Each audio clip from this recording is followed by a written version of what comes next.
Shout out to our sponsor, Shari's Berries. If you're in the US, Mother's Day is coming up this weekend, and Shari's Berries is offering huge, freshly dipped strawberries for just $19.99 plus shipping. To get them, visit berries.com, click the microphone in the top right corner, and use the code THEKNOW so they know we sent you. Welcome to The Know, I'm Ashley Jenkins. Rumors are flying all over the place this week that Far Cry 5 is going to release this fall with a brand new take on the Old West. However, one of the sources of that rumor is now kind of walking comments back just a little bit. Kotaku's Jason Schreier, who indicated that NeoGAF users were getting warm when talking about Far Cry 5 being set in the Old West, has clarified his statement on the forum. Via Twitter, Schreier said, "I have not heard anything about it being a Western, just that it's set in Montana. That's a Western." Considering all this commotion started because the film crew tied to the last Far Cry game was shooting a Western in Montana, it seems like a pretty safe bet that there might still be some truth to those Western, spaghetti Western something rumors, but hey, maybe it's set in modern day Montana because that would be way more fun. Who doesn't want to go to Montana? Last year, Nintendo fans got hopeful that the next entry in the Assassin's Creed series would be making its way to a simultaneous Switch launch. Now, those hopes were based on rumors from YouTuber Obi-Wan Plays, who said that would be the case. Well, get ready to have those hopes dashed, Switch owners, because it looks like those were maybe possibly just pipe dreams. With all the recent leaks flying around about Assassin's Creed Origins, which means you know an actual announcement is close because Assassin's Creed always leaks right before its announcements, Eurogamer editor Tom Phillips added his 2 cents about whether or not Origins will get a simultaneous Switch launch. In case it still needs saying, that's not happening. Well, that sounds fairly definitive, but keep in mind he's not reporting that it won't be coming to Switch at all, just it won't be coming at the game's initial launch. Although, gaming historian and industry insider Liam Robertson has also chimed in, saying from what he saw of the game on PC, it didn't really look like it would run on Switch, so maybe just play Mario Odyssey at the end of the year instead. Nintendo wants you to do that anyway. If you've been wondering just what the heck Marvel is up to when it comes to video games, well, it looks like we're about to hear a lot more about that very soon. In addition to Spider-Man and the upcoming Avengers title from Square Enix, Marvel Senior VP Jay Ong said you can expect many more AAA efforts. In an interview with Ong in GameSpot, the VP says that games are now considered a core pillar of Marvel rather than just a side merchandising effort. Ong also indicates that some big-budget VR/AR titles are in the works as well. He also indicated that brand new Marvel properties or worlds could come out of their gaming branch, as it's something totally separate from movies or comics. Hopefully, that means we'll see Marvel really step up their game when it comes to video games. We'll get more than, Telltale and the occasional Spider-Man, but also just tell us when Spider-Man is coming out, because we'd really like that too. Now, nobody knows when the hell the next God of War game is coming out. Sony won't say for sure, although they've hinted about it quite a bit indirectly, and we've heard that's according to the Twitter bio of Kratos voice actor Christopher Judge, which now states that God of War will be coming in 2018. If you're thinking, hey, all this sounds kind of familiar, that's because just a couple months ago we reported that his Twitter bio stated the game would be out this year. So who even knows anymore? We are likely to hear more about the game's release window at E3 next month. Oh my god, E3 is a month away. I need to get planning. Okay, it might be kind of nice to have one fewer games to buy this year, since the second half is looking pretty packed, but who are we kidding? We'll still buy it in 2017 if it's available. It looks really good. It looked polished last year. Now, it's been a few months since the disastrous release of No Man's Sky. Just a few, like 10. No, 9, something, a lot anyway. And now more people at Hello Games are starting to open up about their experiences during the game's troubled launch and beyond. At the recent QGCon, a convention centering on queerness in the video game industry, programmer Ines McKendrick talked about how he basically had 0 life during the game's crunch period when he was putting in 100 hours a week, which is a lot of hours.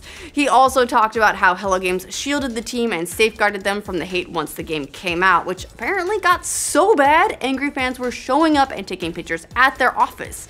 According to McKendrick, it was an isolating time for everyone, but it strengthened his resolve to make games even when people on the internet are being assholes, including ourselves. However, things seem to be much better for the team now that some updates are out, so we'll see how much more the team plans to support the game in the future. Dynasty Warriors is going big for the 9th installment of the franchise, open world big, like this big. According to the newest issue of Famitsu, the game will portray the entire country of China during the Three Kingdoms era as a single, vast map. You'll be able to roam freely, attack enemies from high places, even avoid castles completely if you want to. There will also be a new combo system that lets players react in different ways depending on a situation and unleash a string of attacks based on what the enemy is doing. No release date has been set for that just yet, but development of the game, according to Famitsu, is 40% complete, so it's gonna be a while probably.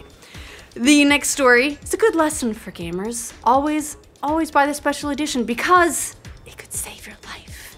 That was almost literally the case recently when Reddit user RabbitMX posted pictures of his damaged copy of the Elder Scrolls Anthology Collection, which apparently stopped a stray bullet that went through the wall of his apartment because he needs to move. The bullet ripped through the game's thick packaging and stopped near the expansions for Morrowind. Oh, thank God you don't mess with the Morrowind expansions. RabbitMX thinks the stray bullet might have been fired by his neighbors, which is terrifying enough, but Bethesda has already offered to send him a new copy of the collection, which is awesome, but hopefully someone can just hook this guy up with a safer apartment too. That's a start. Do you guys remember, it was the original Xbox, there was one that stopped a bullet and still played. That thing was a brick. The new trailer for Blade Runner 2049 is blowing up the internet, taking us to the dystopian universe that we first saw in Ridley Scott's 1982 sci-fi film. The new movie is set 30 years after the original and features a young LAPD Blade Runner played by Ryan Gosling, who, like in the original movie, is tasked with hunting down androids called replicants. He discovers something that, according to the movie's description, has the potential to plunge what's left of society into chaos. Everyone's a replicant, calling it now. Gosling's character, named Kay, then meets up with Harrison Ford, who is back as the OG Blade Runner, Rick Deckard. The trailer also shows off a very creepy Jared Leto, no surprise there, I guess, who is also hunting the mysterious discovery, whatever it is. The trailer is currently the top trending video on YouTube with more than 5.5 million views since its release yesterday. The Blade Runner 2049 hits theaters October 6th. Now I have a new theory. Replicants that don't die after like 3 years. You can't tell them apart. You know, it looks like a live-action Contra movie. Yes, a Contra movie is finally on the way. To China, at least. A teaser for the movie was posted today showing a metal bird unfolding its wings, which naturally have blazing guns attached. A logo behind the bird says simply Contra, and then a snippet of the game's classic 8-bit music plays. According to Blasting News, the movie is being written by Wei Nan, who created the 2012 science fiction film Seoul Transfer Station. No word yet on a possible North American release, but come on, it's Contra, that's ours, China.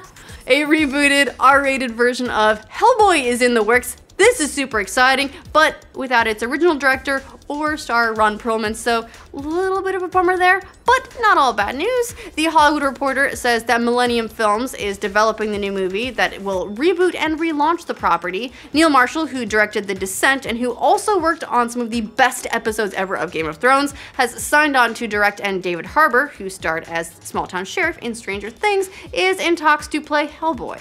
The movie has a working title called Hellboy Rise of the Blood Queen, with a script that was written by a team that includes the comics creator Mike Mignola. You might remember the first two Hellboy movies were directed by Guillermo del Toro and starred Ron Perlman as Hellboy, but neither were financially successful, unfortunately. Both, however, did gain cult followings. No word yet on a release date. Marshall is developing a new script with Aaron Coyette, who worked on NBC's Heroes, and is also working on the new Star Trek Discovery series.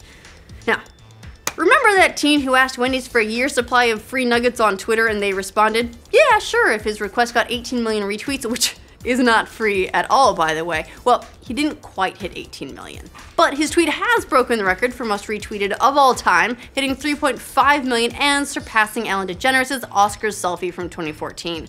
Wendy's congratulated him today on, where else, Twitter, saying that the teen, Carter Wilkerson, will get his nuggets. Plus, $100,000 will be donated to the Dave Thomas Foundation for Adoption, which helps find homes for children in foster care. So everyone's a winner, especially Wendy's, who got way more free advertising than a year's supply of nuggets will cost them. There's no word on exactly how many nuggets they're giving him. I mean, how many nuggets can you even eat in a year? How long is it before you hate nuggets?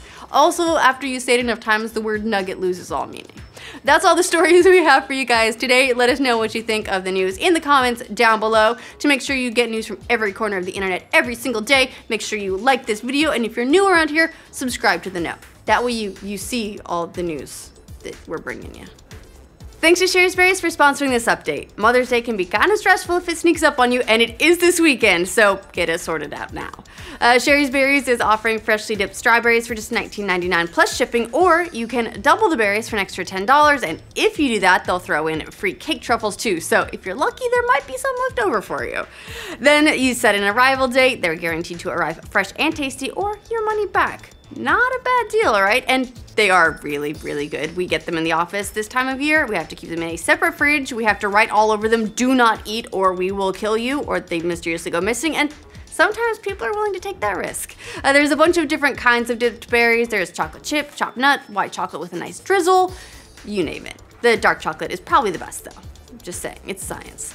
To check them out and order berries for your mom, or you know what, for yourself, because you deserve to treat yourself too. Visit berries.com, click the microphone in the top right corner, and enter code THEKNOW so they know we sent you over.